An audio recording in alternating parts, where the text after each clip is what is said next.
Hello friends, आइए आज हम बात करते हैं सिंधु घाटी सभ्यता के व्यापारिक संबंध अपनी समकालीन सभ्यताओं के साथ। क्या प्रमाण है इसके कि सिंधु घाटी सभ्यता का व्यापारिक संबंध अन्य सभ्यता से था या नहीं था? उन प्रमाणों के आधार पर हम अपनी बात को आगे बढ़ाएंगे।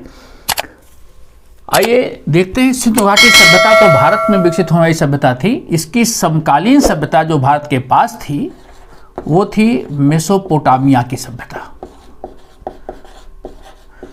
मेसोपोटामिया की सभ्यता या मेसोपोटामियाई सभ्यता या सुमेरियन सभ्यता, अलग अलग नामों से इसको जानते हैं। ये आज का जो इराक है, दजला फरात घाटी क्षेत्र में विकसित सभ्यता थी। तो सिंधु घाटी सभ्यता के व्यापारिक संबंधों का प्रमाण मेसोपोटामिया की सभ्यता के साथ मिलता है। व्यापारिक संबंध सिंधु घाटी सभ्यता का किसके साथ था? मेसोपोटामिया के साथ। मानचित्र में आइए देख लेते हैं, दोनों की स्थिति को देखिए आप। एशिया महाद्वीप में सिंधु घाटी सभ्यता का विस्तार और इराक का क्षेत्र देखिए, फारस की खाड़ी से होते हुए जो इराक का क्षेत्र है जहां मेसोपोटामिया का विस्तार था। अब इन दोनों के बीच जो संबंध था, अरब सागर के रास्ते फारस की खाड़ी से होते हुए, मानचित्र में ओमान और बहरीन को भी देख सकते हैं। मेसोपोटामिया सभ्यता का पश्चिमी छोर पर स्थित सुतकांगेंडोर नगर और वहां से अरब सागर के साथ फारस की खाड़ी होते हुए व्यापार। तो इस तरह से जो व्यापारिक संबंध था वो जल परिवहन द्वारा, नावों द्वारा व्यापार होता रहा होगा। चूंकि सिंधु घाटी सभ्यता के जो प्रधान नगर हैं और पत्तन नगर हैं, पत्तन नगर समुद्र के किनारे हैं और जो व्यापारिक नगर थे वो नदियों के किनारे हैं। तो इन नदियों के रास्ते और पत्तन नगर के द्वारा नावों से व्यापार होता रहा होगा। प्रमाण क्या है? किन प्रमाणों के आधार पर हम कह सकते हैं कि सिंधु घाटी सभ्यता और मेसोपोटामिया के बीच व्यापारिक संबंध थे? देखिए, सिंधु घाटी सभ्यता की जो लिपि है, उन लिपि चिन्हों को भी पढ़ा नहीं जा सका है। इसलिए सिंधु घाटी सभ्यता के बारे में जो हमारी जानकारी है वो काफ़ी कुछ अनुमान के आधार पर है। लेकिन मेसोपोटामियाई लिपि के बारे में स्थिति भिन्न है।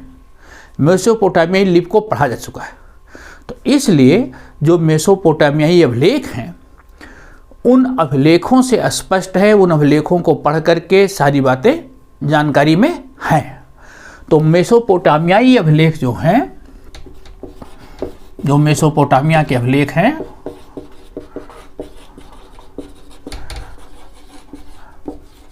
उन अभिलेखों में ऐसा वर्णन मिलता है, सिंधु क्षेत्र के लिए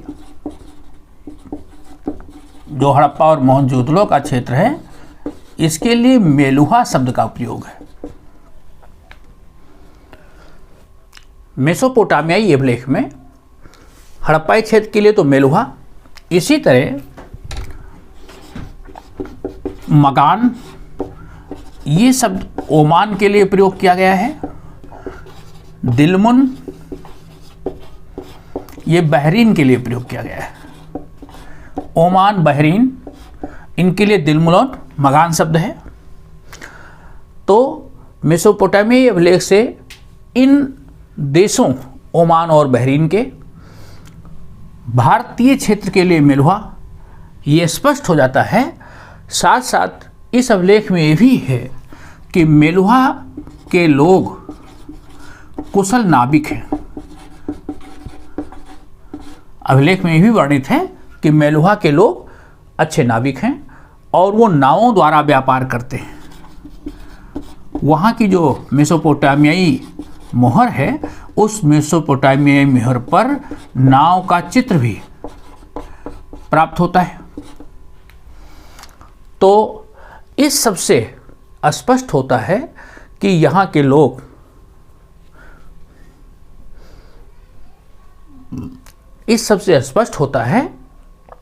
के लोग नाव के द्वारा व्यापार करते रहे होंगे। तो पहला प्रमाण मेसोपोटामियाई अभिलेख से मेलुहा शब्द जो सिंधु सभ्यता के लिए प्रयोग किया गया है, इसका मतलब वो लोग सिंधु सभ्यता के बारे में जानकारी रखते थे। मगान और बहरीन का उल्लेख किया गया है। मेलुहा के लोग मगान और बहरीन के साथ व्यापार करते थे, ये भी अभिलेख में वर्णित है। दूसरी बात, जो व्यापारिक वस्तुएं हैं उनका भी उल्लेख है। अभिलेख में वर्णित है कि लाजवर्द, कार्नेलियन, सूती वस्त्र, विभिन्न प्रकार के सीप और शंख से बने हुए आभूषण, इनका प्रयोग, बर्तनों का व्यापार, आबनूस की लकड़ी, अच्छी इमारती लकड़ी होती थी, इसका व्यापार मेलुहा के लोग ओमान और बहरीन से करते। मेसोपोटामियाई लेख में इन व्यापारिक वस्तुओं का जिक्र है और इन स्थानों का जिक्र है। तो मतलब सिंधु घाटी क्षेत्र से ये वस्तुएं इन क्षेत्रों तक पहुंचाई जाती थी। ये दूसरा प्रमाण हो गया। तीसरा प्रमाण, काले रंग का एक हड़प्पाई जो बड़ा मिट्टी का बर्तन है, एक बड़ा जार है, वो ओमान में प्राप्त हुआ है।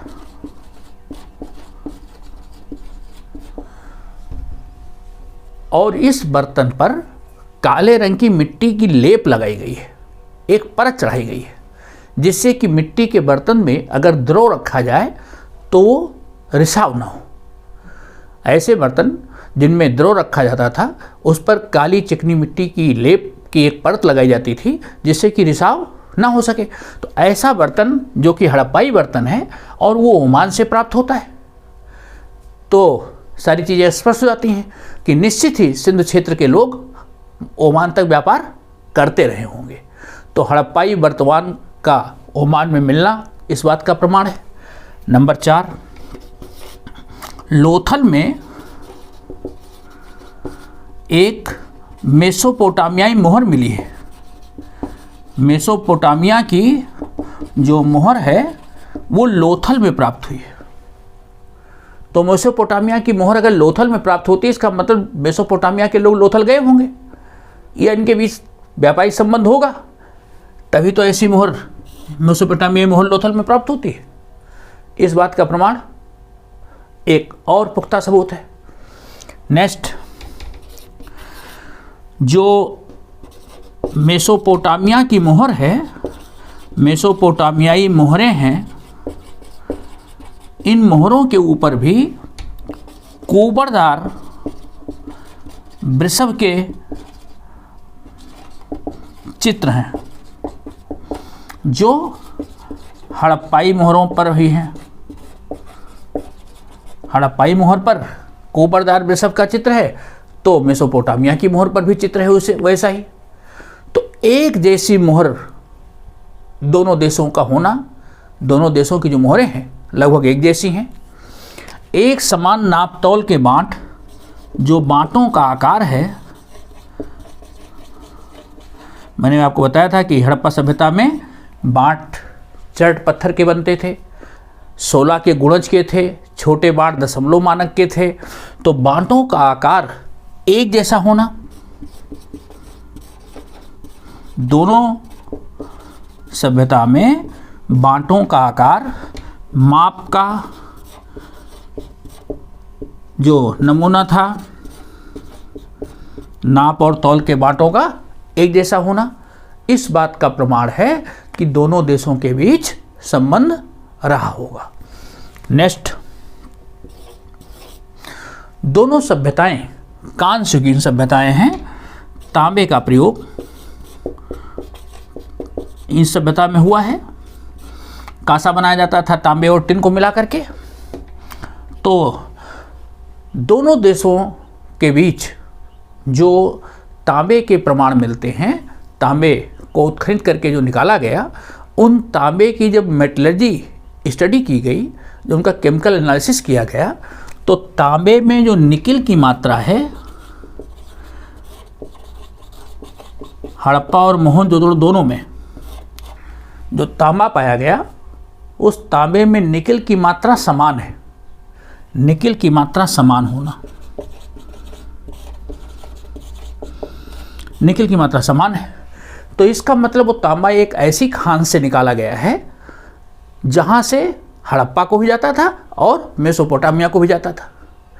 ओमान से तांबा प्राप्त होता है, तो संभवतः ओमान की खान से निकला हुआ तांबा, जिसका प्रयोग मेसोपोटामियाई लोग भी करते थे और हड़प्पाई लोग भी करते थे।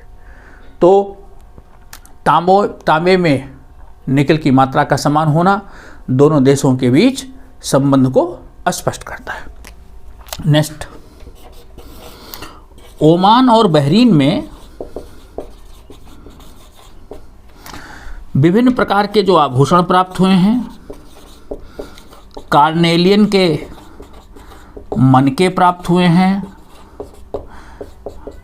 तांबे का एक श्रृंगारदान प्राप्त हुआ है। मर्तवान मिट्टी के बर्तन मिले हैं। ये इस बात के प्रमाण हैं कि ये सामान हड़प्पा से इन देशों तक पहुंचा। ठीक, तो ये कुछ ऐसे प्रमाण दोनों देशों के बीच संबंधों को पुख्ता करते हैं। नेक्स्ट, मेसोपोटामियाई अभिलेखों में, जो मेसोपोटामिया के अभिलेख हैं, उस अभिलेख में भारतीय पक्षी हाजा पक्षी का उल्लेख है। हाजा कहते हैं मोर को। उस अभिलेख में स्पष्ट है कि भारत में एक हाजा पक्षी होता है। मोर को उन्होंने हाजा शब्द से संज्ञायित किया है, जो कि मेसोपोटामियाई क्षेत्र में नहीं प्राप्त होता। तो हाजा पक्षी का उल्लेख मेसोपोटामियाई में अभिलेखों में होना इस बात का प्रमाण है। भारत का वो क्षेत्र जहाँ सिंधु घाटी सभ्यता विकसित हुई, उधर वो आते जाते रहे होंगे और उन्होंने मोर को देखा है, जिसका कि उल्लेख उन अभिलेखों में है। ओके, तो हाजा पक्षी का उल्लेख होना, ये कुछ ऐसे प्रमाण हैं जो पूरी तरह से स्पष्ट करते हैं कि भारत और जो मेसोपोटामिया, इन दोनों देशों के व्यापारियों के बीच व्यापारिक संबंध रहा होगा। सील का एक जैसा होना, नाप तोल के बांट एक जैसे होने, और जो दूसरे प्रमाण मैंने आपको बताए, इन प्रमाणों के आधार पर पूरी तस्वीर साफ हो जाती है।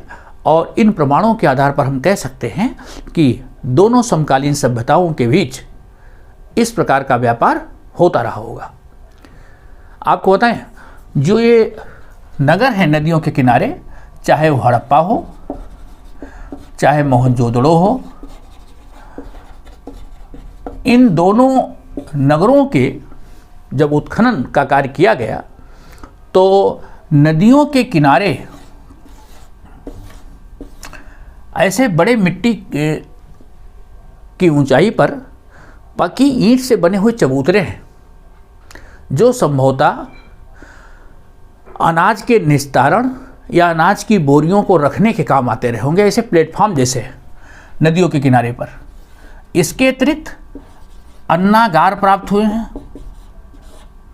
हड़प्पा में भी अन्नागार प्राप्त हुआ है, मोहनजोदड़ो में भी अन्नागार प्राप्त हुआ है। मोहनजोदड़ो की जो सबसे बड़ी इमारत है वो अन्नागार की इमारत है, जहाँ अनाज को भंडारण करके रखा जाता था। तो संभवतः अनाज का भी व्यापार ये लोग करते थे। और मेसोपोटामिया और इन देशों के बीच, दोनों सभ्यताओं के बीच व्यापार होता रहा होगा। मोहनजोदड़ो में ऐसे 27 प्रकोष्ठ, 27 कमरे वाले अन्न भंडारागार के अवशेष प्राप्त हुए। हड़प्पा में ऐसे 12 कमरे, 6-6 कमरे की 2 पंक्तियां हड़प्पा में प्राप्त हुई। कालीबंगा में भी अन्न भंडारागार मिला है।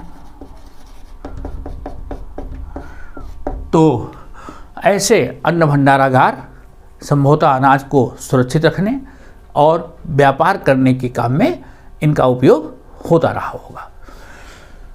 नदियों के किनारे पर स्थित होने से नौ परिवहन एक अच्छा माध्यम था। सिंध नदी के द्वारा होते हुए फारस की खाड़ी से होकर के ये मेसोपोटामियाई जो शहर थे और निप्पोर, लगास, एरिक, मारी, यहाँ तक संभवतः ये व्यापार करते रहे होंगे। तो मित्रों, आपको वीडियो कैसा लगा आप अपनी प्रतिक्रिया भी देंगे और प्रतिक्रिया के साथ साथ अपने सुझाव भी आप दे सकते हैं। टेलीग्राम चैनल से आप हमसे जुड़ सकते हैं। साथ ही साथ अपने मित्रों को भी शेयर करेंगे और चैनल को लाइक तथा सब्सक्राइब करना न भूलें। Thank you.